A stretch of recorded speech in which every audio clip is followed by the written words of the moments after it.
lequel nous ne pouvons rien faire. Nous ne pouvons rien faire sans la foi. Ok? Pour nous qui avons cru, la Bible déclare que le juste vivra par la foi. Vous comprenez? Nous qui avons été justifiés par le sang de Jésus, qui avons accepté Jésus, qui avons dit au Seigneur, nous sommes prêts. Seigneur, utilise-nous. Nous sommes prêts. Seigneur, nous voulons marcher avec toi. Nous avons vu ta puissance, nous avons vu ton règne, nous avons vu ta grandeur, ton autorité. Seigneur, nous avons vu ce que tu es capable de faire. Nous ne pouvons que fonctionner avec la foi. Et c'est pourquoi j'ai voulu qu'on parle de la foi aujourd'hui. Alors, bien aimé, je voudrais lire un passage dans le livre de Matthieu 17 à partir du verset 18. Matthieu 17 à partir du verset 18. Prenez vos Bibles et lisez. Je crois dans mon cœur que ce message-là que tu vas recevoir aujourd'hui va te faire du bien. Ce message-là va changer quelque chose dans ta vie. Je le crois dans mon cœur. Parce que je suis de ceux qui croient que lorsque la parole de Dieu est relâchée, et le Seigneur l'a dit d'ailleurs dans le livre d'Ésaïe, il en est ainsi, il en est de même que la pluie. De la même manière que la pluie descend. Et avant qu'elle ne remonte sous forme de gaz, la pluie fait sortir de la terre des semences, fait sortir de la terre des plantes. Il est pareil, c'est pareil qu'avec la parole de Dieu. Lorsque la parole de Dieu descend, elle porte des fruits. C'est pourquoi le Seigneur dit que je reconnais mes enfants par les fruits qu'ils vont porter. Je reconnais mes enfants par les fruits qu'ils vont porter. Alors bien aimé, je souhaiterais que tu sois déjà disposé. Je souhaiterais que tu sois déjà préparé à recevoir ce message-là. Je sais que l'Esprit de Dieu est au contrôle et quelque chose va se passer tout à l'heure. Alors je lis la parole de Dieu dans le livre de Matthieu 17. Prenez vos Bibles et lisez et vérifiez. L'apôtre Paul disait que si je donne un message, que vous prenez vos Bibles, et vérifiez. Lorsque vous verrez ce que je vous annonce comme message dans la Bible, vous croirez. Si vous ne vérifiez, que vous vérifiez et que vous ne trouvez pas ce que je vous annonce dans cette parole, dans ce livre saint-là, ne croyez pas. Alors prenez vos Bibles. On a une Bible électronique aujourd'hui. Vous pouvez prendre vos téléphones et vous allez vérifier. Ok? Que Dieu nous bénisse. J'avais parlé de 5 minutes. Je suis déjà à 4 minutes. On va continuer. Gloire à Jésus. C'est le Saint-Esprit qui conduit toutes choses. Ok? Donc Matthieu 17 à partir du verset 18. La Bible dit, Jésus parlant sévèrement aux démons qui sortit de lui, et l'enfant fut guéri à l'heure même. Au verset 19, il dit, alors les disciples s'approchèrent de Jésus et lui dirent, en particulier, pourquoi n'avons-nous pas chassé ce démon? Jésus répond au verset 20, c'est à cause de votre incrédulité, leur dit Jésus. Je vous le dis en vérité, si vous aviez de la foi comme un grain de sénévé, le grain de sable est même plus gros que le grain de sénévé. Vous comprenez? Mais le sénévé est une graine que quand on plante, quand on dépose dans le sol, peut grandir comme un baobab. Ok? Peut grandir comme un baobab. Chez nous en Afrique, il y a les baobabs, ici des grands arbres. Ok? Le sénévé est un petit grain. Même le grain de sable est plus costaud que le sénévé. Ok? Et la Bible déclare que si notre foi est petite, et si petite, et même petite comme ce grain de sénévé là, il dit quoi? Je vous le dis en vérité, si vous aviez de la foi comme un grain de sénévé, vous diriez à cette montagne, transporte-toi d'ici et là, et elle se transporterait. Rien ne vous serait impossible. Rien ne vous serait impossible. Vous comprenez? Rien ne vous serait impossible. Alors, je vais m'arrêter à ce verset-là. Si notre foi est petite comme le grain d'un sénévé, rien ne nous sera impossible. Ouais, il y a des niveaux de foi. Il y a des niveaux de foi. C'est pourquoi lorsque le centenier était en train de parler avec Jésus, le centenier c'est un chef de sang qui avait l'un de ses soldats qui était malade, qui vient voir Jésus et qui dit, Jésus, j'ai l'un de mes soldats qui est malade. Je sais, il quitte une ville, le centenier quitte sa ville et il vient croiser Jésus. À l'entrée d'une autre ville, il vient croiser Jésus et il dit, Jésus, j'ai un soldat qui est malade. J'ai tout fait, mais ce soldat-là ne guérit pas. Alors, j'ai entendu parler de toi, je cours vers toi pour que tu puisses guérir mon soldat. Et Jésus lui a dit, ok, allons dans cette ville-là, allons que je puisse guérir ton soldat. Et le centenier a regardé Jésus. Le centenier, c'est le chef de 100 soldats. Et les centeniers, dans l'ancien temps, c'est les chefs de 100 soldats. Ok, voilà, ils ont sous leur règne 100 soldats qu'ils envoient et voilà, qui travaillent sous leur ordre, sous leur autorité. Ok, et ce centenier-là va dire à Jésus, Jésus, tu n'as pas besoin de te déplacer pour qu'on parte dans cette ville. Moi qui suis chef de 100 soldats, il me suffit de dire à un soldat, déplace-toi, va faire ceci, va faire cela. Et le soldat se déplace et il va faire ce que je lui ai demandé de faire. Mais toi, tu es au-dessus de mon autorité. Tu es comme si le centenier était d'une autre dimension. Et le centenier va lui dire que tu n'as pas besoin de te déplacer. Il te suffit de dire un mot et mon soldat sera guéri. Et Jésus a regardé le centenier. Jésus a dit, malgré que les disciples étaient avec Jésus, malgré que Jésus avait déjà fait des miracles quelque part, et les disciples qui voyaient ces miracles-là tous les jours, Jésus a regardé et Jésus a dit, mais autour de moi, partout où j'ai passé, je n'ai pas encore vu quelqu'un qui a une foi comme toi. Vous voyez le degré de foi de cet homme-là. Cet homme-là n'était pas parmi les disciples. Cet homme-là ne connaissait même pas la Bible. Cet homme-là sûrement ne connaissait pas la parole de Dieu. Mais il a juste entendu parler. Il est venu, il a fait quoi? Il a activé sa foi. Et la Bible déclare que Jésus lui a dit, à l'instant même où nous sommes en train de parler, retourne, ton soldat est guéri. Vous voyez? Donc la foi de ce centenier-là était plus grande que la foi des disciples. Et quand nous lisons ce passage ici, les disciples qui marchaient avec Jésus, qui voyaient Jésus faire tout le temps, ces disciples-là, un homme est venu avec un problème. Cet homme est venu avec son fils qui avait un souci, qui était possédé, qui était lunatique, qui tombait souvent dans le feu, qui tombait dans les eaux souvent.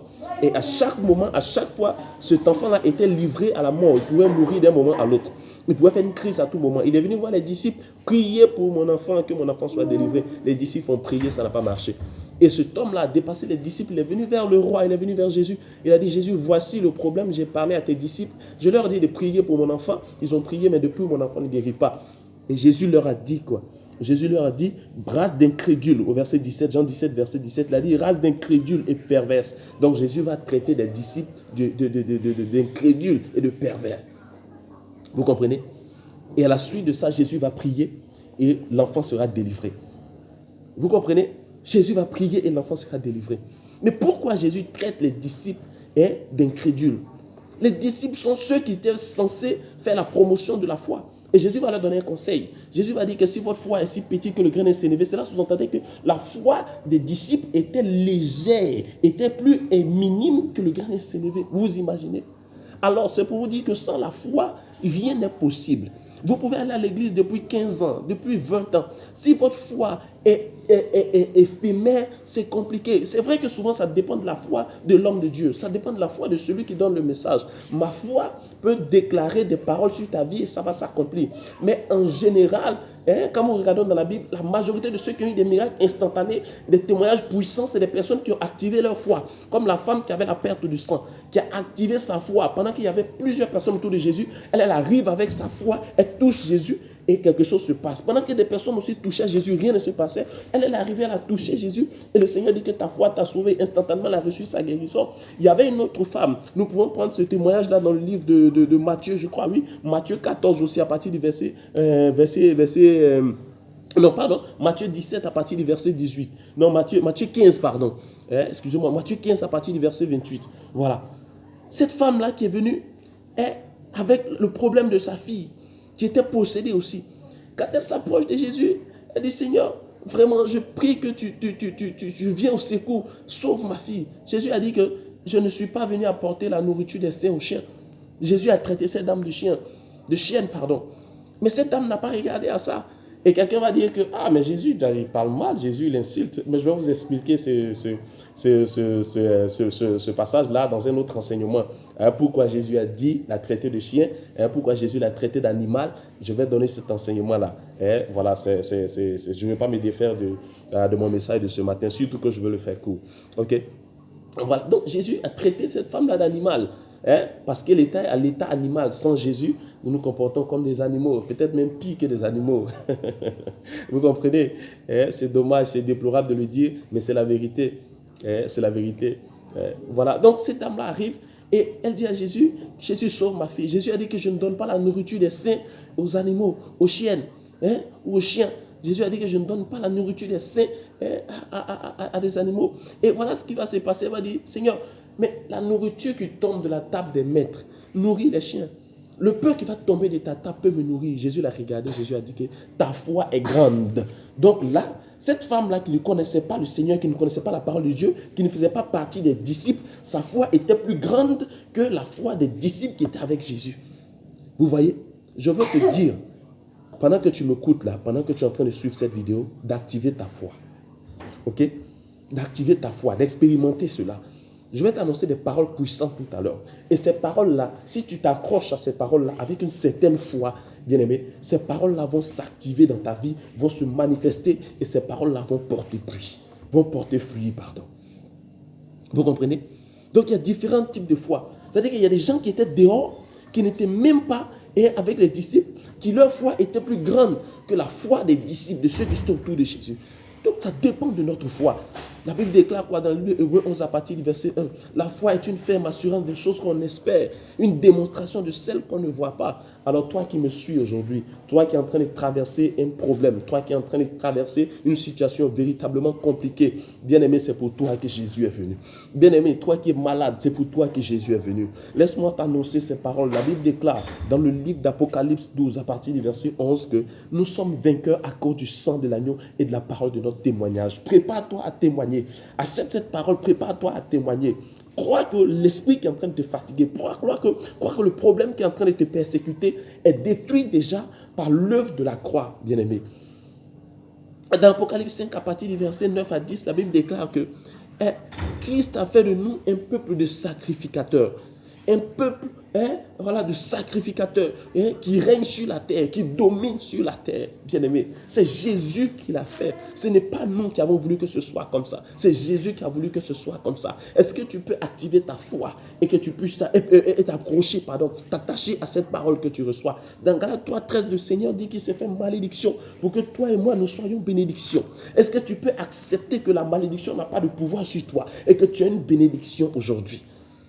La Bible déclare dans le livre de Colossiens que le Seigneur a cloué nos ennemis à la croix. Il les a cloués en se laissant clouer à la croix. C'était nos ennemis qu'il était en train de détruire.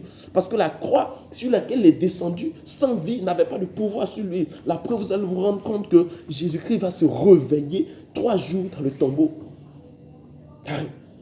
Après 3 jours dans le tombeau, Jésus va ressusciter, il va se réveiller. La mort n'avait pas de pouvoir sur lui. Bien-aimé, dans le livre de 1 Corinthiens 15, à partir du verset 27, c'est ce que la Bible dit. La Bible déclare que le dernier ennemi qui devait être détruit, c'est la mort. Et ce dernier ennemi-là a été détruit.